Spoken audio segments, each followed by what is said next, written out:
Welcome to the Scream Freaks podcast. I am your host, Fabulous B. You have stumbled upon something in the dark, ominous and obscure. This is the Horror Movie Review.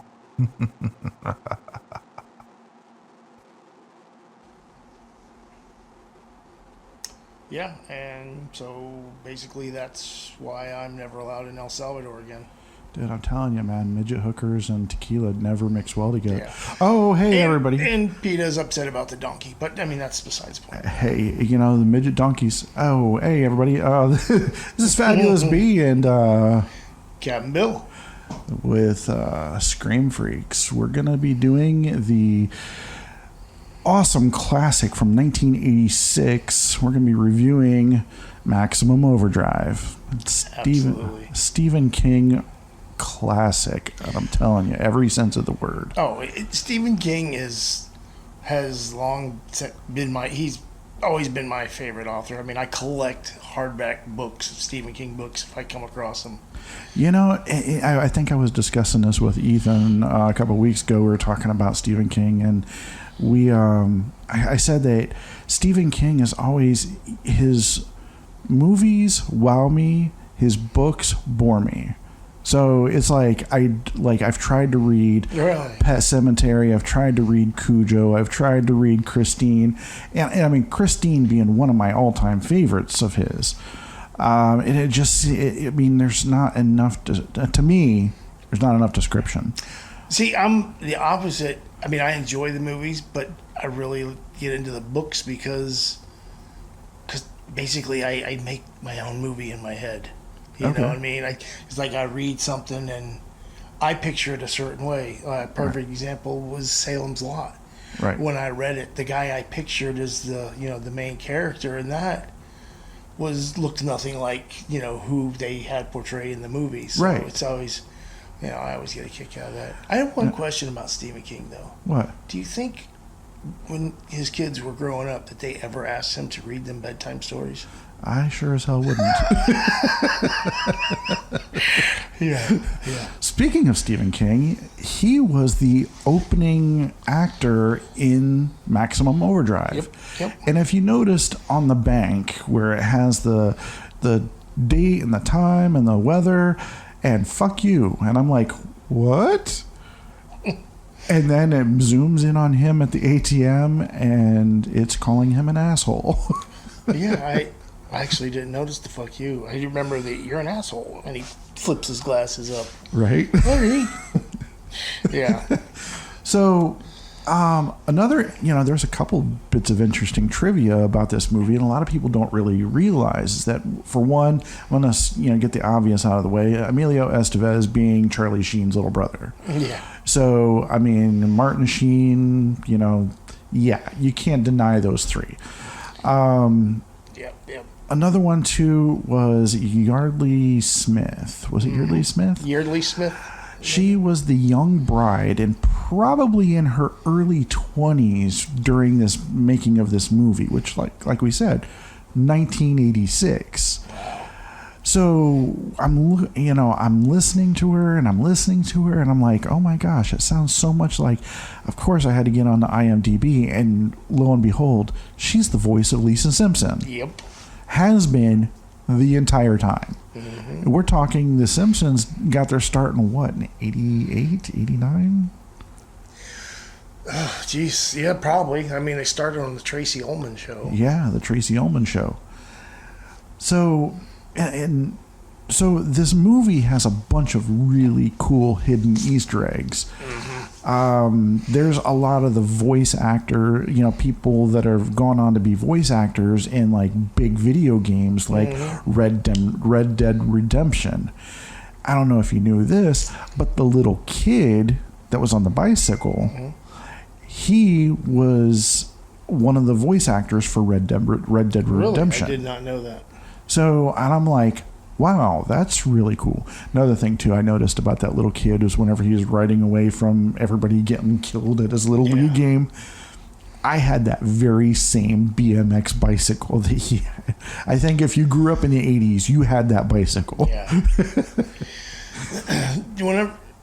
and when I think of, just thinking back, Maximum Overdrive, I mean, there was a couple things that just immediately, I just want to think of it, always come to my mind. Obviously, the main villain truck, Right. the Green Goblin face on the front. I mean, Iconic, that's man. iconic. You can't forget that. But the other thing that I always remember was the soda machine shooting the cans out, Yep. hitting the dude in the head, and the steamroller running over the other kids and when it crashed through. I mean, it's like you don't like watching kids die, No, but that was that. To tell you the truth, nowadays, after seeing like Austin Powers, where he's like, "Get out of the way!" No! And the steamroller, it's like 60 yards away from him, and he just stands there. But yeah, it's just like I said. When I think of that movie, those are just the immediate things that pop in my head. Is the steamroller, soda machine, the truck, and of course the soundtrack. Yes, the soundtrack was amazing. I mean, he reached out and let AC/DC, one of the most popular rock bands of the time, just do the whole entire soundtrack. You know what they call AC/DC in Australia? What's that? Akadaka. Akadaka. Nice. That's learned that from Aussie Man on YouTube. Hell yeah. AC/DC. Akadaka. Another little fun fact about AC/DC. Yeah. And speaking of Aussie Man, you can also watch him do the commentary of the Olympics where she was doing the flippy dippy shit. Yes. He's the best. But so yeah, I mean the iconic truck, the bad acting, dear Jesus, the acting was horrible, the effects were horrible, but it's still an iconic movie. Yeah. I mean, you watch it back in '86, all of that stuff seemed real. Okay, you watch it back now with all of the special effects and all of the CGI and everything that they have, and you realize just how good we have it visually. Yeah. But they don't have the storytelling like they did back then. And that's what I really liked about the movie, is that there was a story behind it. Yeah. You What know? just the whole crazy premise. Yeah. I mean, literally, the comet passes close to the Earth, and we're in the tail of the comet, and that's what's causing all the machines to come to life, Right. And, I mean, how the hell Stephen King come up with that, concept? Is like, what if, just... Right, exactly. It's insane. Yeah, it is. Another, little piece of trivia, too, was the Bible salesman. We were just talking about this off the air. The Bible salesman was actually in another 80s classic, which was Barry Gordy's The Last Dragon. Show enough. Show enough. Who's the master? I am.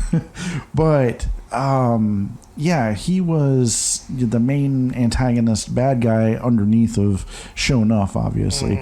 But, I mean, it's incredible how you can watch movies of that era and you can see just how they morphed in their career and where they're at now. A lot of them, like I said, voice actors, a lot of them doing... Others actually just went on to just have lengthy, successful, right, movie careers too. Like the guy who owned the truck stop diner there. Right, Dixie Boy. Jackass. Yeah. I mean, that dude's been in so many movies. Absolutely. Off the top of my head, I can't think of his name, but if you saw just seeing his face, you'd be like, oh yeah, I've seen this dude in dozens of movies. But there's other ones, like the main love interest of Emilio Estevez with Laura Haddington. She didn't do anything. She was like 2003 was the last time she did anything. So, I mean, it's like she does, she's a screenwriter, she does production work and stuff like that, but she's no longer acting. Which brings me to being his love interest and this whole entire movie taking place in the matter of 2 days, maybe? Yeah, something like that. I think at most 2 days. So from the time that they showed him spending the night like one time, I think, right, and it was like, so you see them like their romantic progression happens in like the span of a couple hours, and it's like, and where they're at the end of the movie is like most people, it takes years to get to that point in any kind of relationship, which if you look at their little lovemaking session, well, afterwards, of course, if you look at the wall behind them and all of the pornographic pictures that were up on the wall. Such a romantic setting. Dear Lord, I was looking at it and I was like, that was from Hustler in '87. That one was Hustler and Yeah. that one was Penthouse '85. Nice. Right. But the movie itself is gritty. It was, I mean, even though the special effects were, it was like we said, with Stephen King, he always tells a story, and even though that the graphics and everything was just, like I said, just okay. Yeah. Well, I mean, in defense, there wasn't a lot where they really needed like special effects. It was a lot of your practical stuff. I mean, it was just literally trucks driving around. Right. The majority, Right. But a lot of it was storytelling. Yeah. And that's where I really liked it, is because they made Emilio Estevez out to be the leader of the humans. Yeah. And they made the black truck as the leader of the machines. So basically it was those two colliding, and of course they had to bring in that little military thing, to do the SOS, the Morse code stuff and to shoot some people up. Shoot some people up. I mean, obviously the owner of the Dixie boy was was taken out pretty and the swiftly. waitress, we made you. Yeah. Well, I mean, obviously, she might as well have been singing the AC/DC song. Right. So, but I mean, like we talked about, the soundtrack is amazing. The movie, the storytelling, everything is amazing. If you haven't seen the movie since 1986, you really do need to sit down and watch it. Absolutely. It's on Tubi. Tubi is free. And that's TUBI. Right. TUBI. You go on there, you can watch any of the movies that we review here on Scream Freaks. Yeah. So there's a couple movies, like we did 13 Ghost. That's on Tubi. We Strangeland. Strangeland, I think Strangeland was on Tubi. So, I mean, all of the movies that I'm listing off here, I think the only one that wasn't on there that I couldn't find was Event Horizon, which I loved that movie. I haven't seen that one in a long time. Yeah. I mean, that was a 1997 with Sam Neill. Mm-hmm. Oh, my gosh. Jurassic Park fame. And also Matrix fan with Lawrence Fishburne also. Mm-hmm. So, but yeah, I mean, that was a fantastic movie. But, so we're getting down to the end of the show. We try not to keep it too long, just so people will stay listening and, really find the entertainment value of, what we feel about this movie. Overall, I think the last couple shows I didn't discuss a rating system. Yeah. But I did want to get back to the rating system. Me personally, I gave Maximum Overdrive I'm going to say a solid 4 out of 5 slashes. So, what would you give?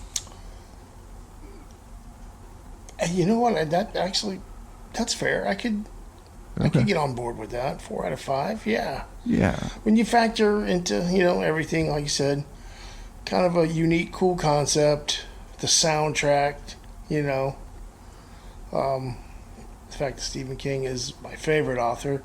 Right. And in the 80s, Emilio Estevez was You know, he was. He was at the top of his game. Yeah. He was an A-list, movie guy. So Went on to make Young Guns, Young Guns 2, some of other classics. Mighty Ducks. Yeah. Men at Work with his brother. Yeah, that Golf one was. clap. That one was a fun movie. I love that one as well. With the God, what was his name? The black guy there. He's been in so many other movies too. Oh gosh, it's gonna haunt me. I'm drawing a blank to myself.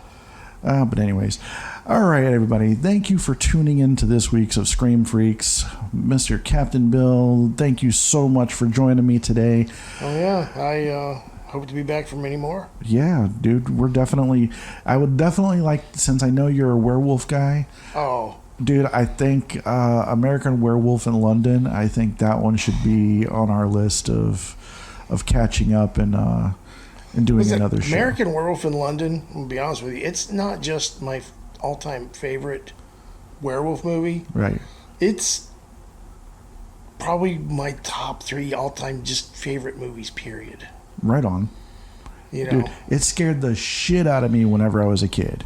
It did everything that it should have, even though, like we were talking about, graphics are outdated now, but the graphics back then sent chills up your spine whenever you would watch it. Listen, I still, to this day, 2025, almost 2026, I think that transformation scene is still one of the greatest werewolf transformation scenes ever. There's another one that is a werewolf transformation scene. I don't know if I really want to get into it, but it was fucking hilarious. Is it The Howling? Wolf Cop. Oh, Wolf Cop. Where he's taking a piss and he turns into the wolf as he's taking a piss, and his penis just explodes. I thought you were gonna say Howling when he says, "I want to give you a piece of my mind," and he pulls the bullet out, and then his forehead starts bubbling, and he turns. That one was kind of cool. Yeah. Michael Jackson in Thriller. That one was a good one. Yeah. All right, everybody. Once again, thanks for tuning in to Scream Freaks, Fabulous Bee, Captain Bill. We will be back at another episode. Absolutely. Have a good one, people. Thank you for listening to Scream Freaks. This has been Fabulous Bee. Remember to listen every Saturday at 9:30 a.m. whenever a new episode drops. Also, if you like this content, please like and subscribe, as it helps us to make even more. Until next time, kiddies, this is Scream